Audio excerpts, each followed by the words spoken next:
Flexion means bending a joint, decreases the angle. Extension is the opposite, too much hyperextension. A pleasant day to everyone. First of all, I'm Duncan Rivera from BPED 11N.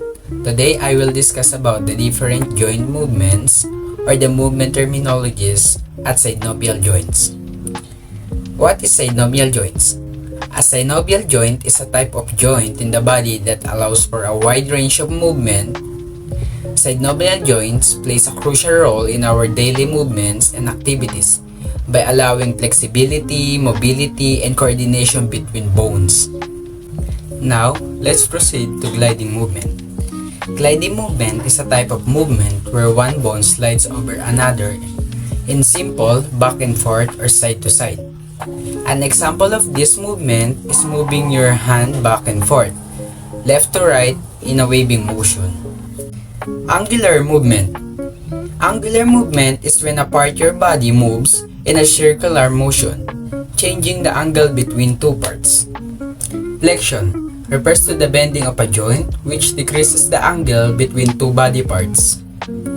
Here are some examples of flexion. Elbow flexion, moving the forearm upward at the elbow. Wrist flexion, moving the wrist to move the hand toward the forearm. Extension. It is the opposite movement, where a joint is straightened, increasing the angle between two body parts. Examples of these are the extension of elbow, increasing the angle between the ulna and humerus. Extension of the knee straightens the lower limb. Abduction. It is the movement of a limb or a body part away from the midline of the body. Example of these are moving the fingers apart, moves them away from the midline of the hand. Abduction of the shoulder raises the arms out to the sides of the body. Adduction. It is the movement of a limb or body part toward the midline of the body. Examples of these are adduction of arms, bringing your arms down and inwards toward your side. Adduction of fingers, moving your fingers toward the center of your hand. Circumduction. It is a circular or cone-shaped movement of a body part, where the distal end of the limb moves in a circle while the base remains relatively stable. This movement combines flexion, extension, abduction, and adduction. Example of these are the circumduction of arm, moving your arm in a circle at the shoulder joint with a straighting arm. Circumduction of leg, moving your leg in a circle at the hip joint with a straight leg. Hyperextension. It is the movement of joint beyond its normal or neutral range of motion, causing the angle between two body parts to become greater than 180 degrees. This typically occurs when a joint is extended too far. Extreme bending of the head backwards is a good example of hyperextension. Shoulder hyperextension. Extending the shoulder past its resting position so that the arm is behind the back. Now, let's proceed to rotational movement. Rotational movement refers to the turning or spinning of a body part around its own axis. This movement occurs in joints that allow rotation, such as the neck, shoulder, and hip. Median rotation. It is when a body part turns inward toward the center of the body. Example of these are the hip.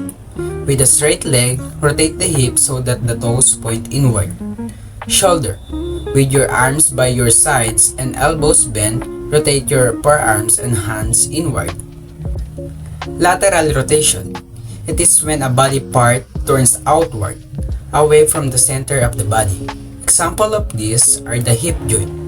When standing, laterally rotate one leg at the hip joint by extending the leg and pointing the big toe outward. Shoulder joint. With arms at the side of chest and elbows bent laterally, rotate the shoulder by moving the forearm and hand outward. Supination. This is the rotation of the forearm or foot that turns the palm or sole upward or forwards. Examples of these are turning your hand over. Turning your hand over to receive honey is an example of supination. Supination of the forearm is the upward rotation of the wrist, hand, and forearm resulting in the palm facing forward. Pronation. This is the opposite movement of supination. In the forearm, pronation turns the palms down. Now, let's talk about special movement. It refers to specific types of body movements that don't fit neatly into generical categories like flexion, extension, or rotation. These movements are typically unique to certain joints and occur during specific actions. Inversion. This is the movement of the foot so that the sole faces inward toward the midline of the body. Eversion. This is the opposite movement, where the foot turns outward away from the midline so that the sole faces outward. Dorsiflexion. This is the movement where the foot is lifted upward towards the shin. It reduces the angle between the foot and the lower leg, as if you are pulling your toes toward your body. Plantar flexion. This is the opposite movement of dorsiflexion, where the foot is pointed downward, increasing the angle between the foot and the lower leg. Opposition.